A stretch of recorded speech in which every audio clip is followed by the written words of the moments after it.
The deep front line fills the body's inner space, connecting the muscles of the jaw all the way to the soles of the feet, through the neck, chest, abdomen, and pelvis.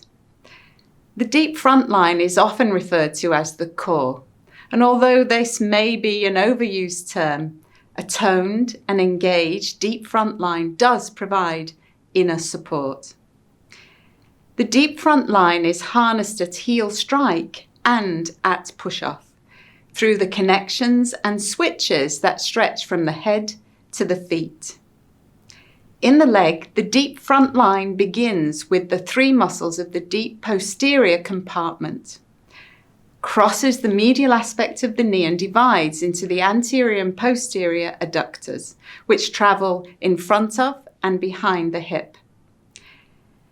This arrangement allows this line to be active in both hip flexion and extension.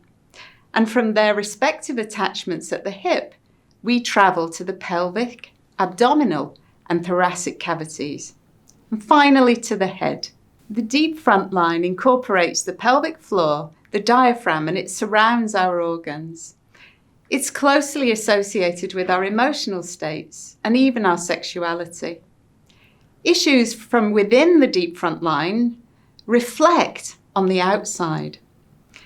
And the outer lines surrounding the deep front line will be required to compensate for an impaired core. The deep front line is strongly associated with the support of the medial longitudinal arch of the foot and the mid-tarsal joints.